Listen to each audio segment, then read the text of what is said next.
In this video, we're going to talk about government regulation of monopolies. This is often what people think of when they think of monopolies, that the government needs to step in and do something, right, to disrupt the monopoly to increase competition. And the reason for this is because of our key outcome from our monopoly model, that our monopolies are output restrictors, right? That compared to the perfectly competitive model, they're undesirable, right? This connects to what we discussed with Hayek, where in his 1996 article, The Meaning of Competition, he talks about how the trend in economics is to use that perfectly competitive model as a normative benchmark, right? In other words, to use it as a representation of what the world should look like. And so when that happens, right, what we see is policy then derived based on these sorts of ideals, right? The ideal of the perfectly competitive market rather than thinking more about what is actually desirable, right? And so with monopolies, right, we see this cry that they don't produce enough, that they price too high. And so that begets two types of regulation of these monopolies. First is direct price regulation, where governments legislate the price that monopolies are allowed to charge for their good. And then second is antitrust regulation, which is aimed at increasing the number of firms that are present in a market. So we'll look at direct price regulation first. So again, in direct price regulation, governments regulate the price rather than trying to encourage new participants in order to dismantle monopoly. This most often happens when people see natural monopolies cropping up, because natural monopolies have extreme economies of scale such that their average total cost curve is falling continually, right? They never hit that point where they begin experiencing diseconomies of scale. The firms will be able to essentially grow infinitely large and take over an entire market, right? In theory. Um, so what happens when governments try to regulate things like utilities directly, they focus on what the perfectly competitive market model says prices should be, right? Perfect competition says that price equals marginal costs. However, with a monopolist, right, we see this markup. So we see that the monopolist is pricing above marginal costs. And so often what the conclusion is okay, we just need to pull that price down to whatever the marginal cost of providing, for example, electricity is, right? But as we discussed in the market sources of market power video, that marginal cost of providing energy once all the infrastructure has been laid is very, very small, right? Almost close to zero. And so if governments do force that price down to the competitive level, down to the level of the firm's long run marginal costs, what we're going to end up seeing is that price is below the firm's average total cost. And so if you remember what our profit formula is, price minus average total cost times quantity, if price is below average total cost, then that means that profit is negative, right? And in the long run, the firms can't stay in a market if they're earning negative profit. They're going to eventually have to exit. And so if you look at the history of utilities, this often happens, right? They start operating, offering electricity or whatever for water or whatever utility for a given price. Government steps in, pushes that price down, and over time, it eventually takes over that firm. And the reason it takes over the firm is that the private owner can't operate a utility firm at a loss, but a government can, right? Because the governments are not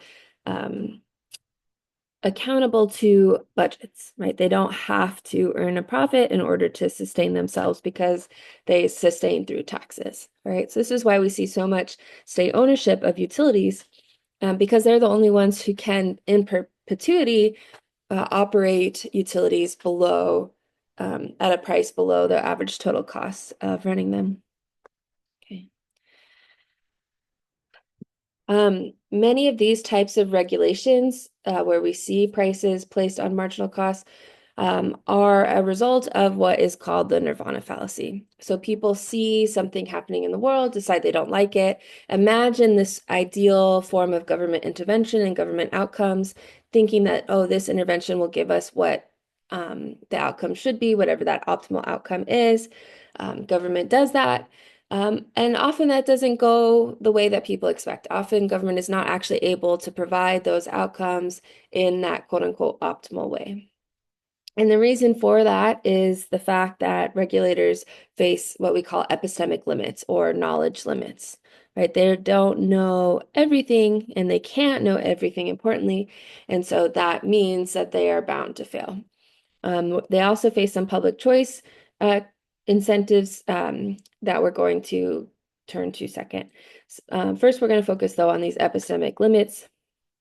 And this is related to what we'll read in Hayek 1945, The Use of Knowledge in Society. Okay, so with these epistemic limits, when the government goes to set a price, right, take for example again the price equal marginal cost thinking that we discussed with our natural monopoly with the utility. The question that is most relevant is what is the marginal cost of providing electricity, or what is the marginal cost of providing that good? What policymakers often fail to recognize is that the cost curves that form our producer models are not objectively available, right? We can try our best to estimate firms' costs of production, but inherently those costs as they operate in the model are representing opportunity costs. And opportunity cost is not constant, right? The opportunity cost of laying the infrastructure for a utility is different from the opportunity cost of providing that utility, right? Only the firm manager is going to know that opportunity cost, that marginal cost day to day, and it's going to change day to day, minute to minute, hour to hour. It's going to depend on the weather. It's going to depend on how much people's plans are changing. Do they plan to be out? Do they plan to stay in? Right. When COVID happened, electricity needs changed radically compared to pre-COVID. And so that opportunity cost and thus that marginal cost is not constant. And so because regulators often don't realize this, right? If it's not constant, if it's not something they can know, that undermines their policy objectives. So it's in their interest not to know this, then the price that they end up setting is likely going to cause firms to have to shut down in the long run or be bought out by governments, right? This is sort of inherent to what our models can and cannot do. And this is something we've been talking about continually through the semester, especially with those supplemental articles. And it's that the models are really good for giving us a tool to think through different scenarios, different shocks, but they're not going to capture the full picture of the life that we live in, right? The world that we live in. For example, supply and demand models, they are really good for thinking about how different changes impact price and quantity, but they can't capture quality considerations, right? We might be willing to pay more for a quilt that's quilted very nicely than one that's falling apart, right? So that quality considerations isn't captured by the model. Those two quilts look the same. And so how we apply them cannot be one for one. And often this is lost in policymaking. For antitrust regulations, this is where the public choice insights are going to come in. Anti-choice laws, as a reminder, are designed to promote competitive markets. And what is meant by competitive markets is just markets with more suppliers. So they just want more firms present in that market. And they are aimed to restrict behavior that government policymakers view as limiting competition. So one of these, for example, that might be stopping mergers or acquisitions from happening if the legislators think that there will be too few firms in a market as a result. It might be that they prohibit and monitor for any sort of collusion or price fixing among different firms or predatory pricing, for example. So all of these, right, are things that if we really think about how our markets operate, are things we don't necessarily need to be as concerned with as many legislators, both state and nationally, seem to be, right? So when firms merge, they're not doing so in order to gain complete control of a market, right? And in fact, if they were to do so, we would probably want to let them do that, right? And that might sound scary. It might be like, oh, well, then there's a monopoly and they'll price it higher. But firms don't want to grow too large, right? We talked with Coase about how a firm is only going to grow to cover the exchanges that cost them less than do internally. So whenever firms decide to merge, it's because they've decided that actually it's cheaper for us to operate as a single firm instead of trading between each other in the market. Right. So I think I mentioned before in class with electric vehicles, there's been a lot of talk about this, that they could actually be produced much more cheaply if the several firms came together to make the computer chips needed at a much larger scale. Okay. Price fixing and other forms of collusion do happen. We see it historically. It is hard to identify because it's illegal globally, basically.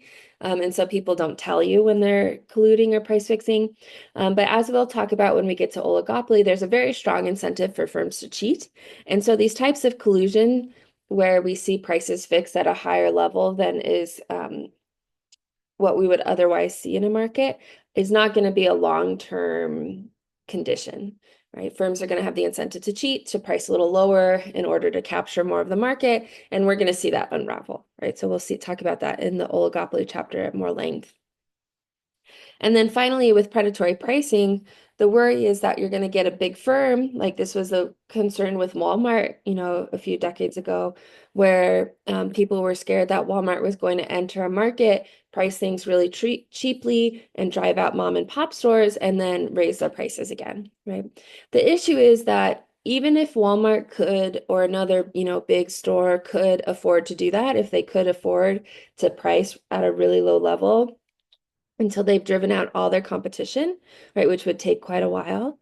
Once they increase their prices again, what they're going to see is new competitors entering the market, and then they're going to have to do the same thing, right, push their prices back down to outcompete those other firms. And it's just going to be a cycle where essentially they're going to be stuck pricing really, really cheaply, right? Really, really low. And so predatory pricing is not really realistic, especially if we take a more long run perspective on the market. It's not really something we need to be concerned about.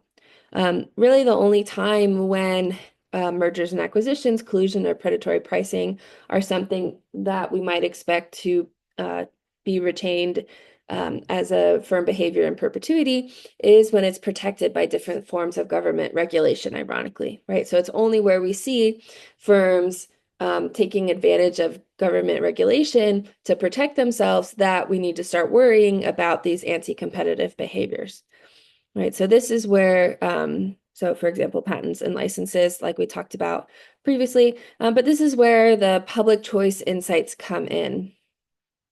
So you may remember this from when you were a kid. It's been, again, much more present with the threatened TikTok bans, but Meta, formerly Facebook, has for a long time now, a couple decades now, been actively lobbying and courting Congress members to be included in the process of writing regulations and of deciding what is safe for kids, what type of content should be allowed on the social media platforms, who should be allowed to manage those platforms, right? After the TikTok was banned very briefly, everyone noted like, oh, it seems like Meta's maybe trying to get more involved here, right? That courting is their way to ensure that whatever regulations are placed favor them, right? And that they get this protection. This has happened as well with EPA regulations in the past, where we saw coal production firms lobby for different regulations, such as chimney sweeping fixtures in plants to reduce carbon emissions. And many smaller plants couldn't compete and had to shut down as a result. The cost of those chimney sweepers was too high. They couldn't operate at a positive profit. They were operating at a loss, and so they shut down. And so those larger firms now are having fewer people to compete with, meaning that they can charge more for their coal. Taxi cab medallions are, again, another example of this, where they lobbied the state legislators for these medallions so that they could keep competitors from entering the market. So it's really only when we see this firm collusion with government, right, and bringing in or courting this regulation, that we need to start being worried about anti-competitive behavior.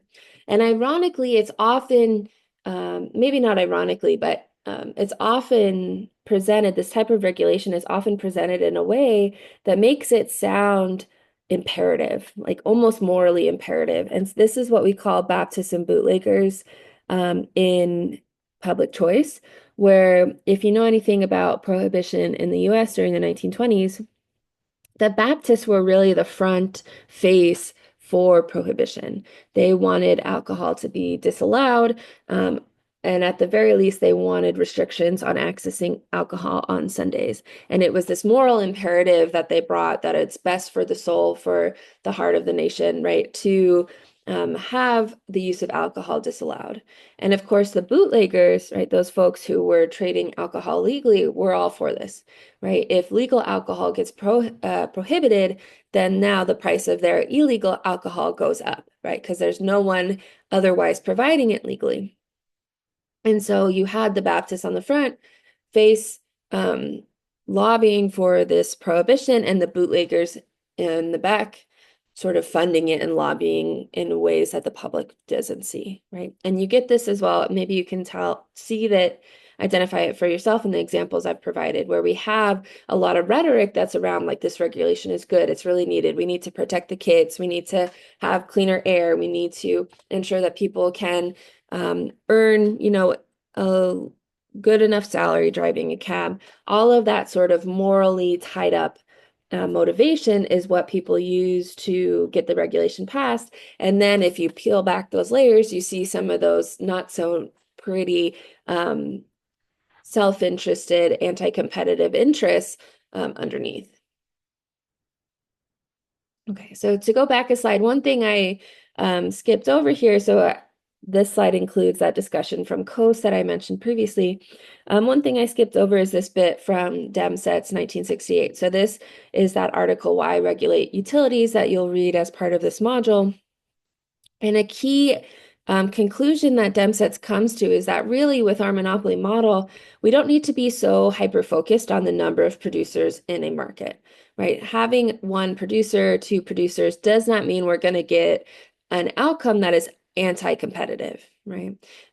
We've already seen this a little bit in the Vernon Smith article from 1982, where he tried to see what a duopoly, essentially a market with only two producers serving it, would look like. And he found that instead of having the outcome of a monopoly outcome, it had the perfectly competitive market outcome. And so just because there are two producers, that's not really what matters. What Demsetz argues matters more is the ability of competitors to enter the market, and that's what impacts whether or not the competitive outcome arises. All right. So with that, that's going to end our discussion of monopoly. And in our last video here, we'll turn to monopolistic competition.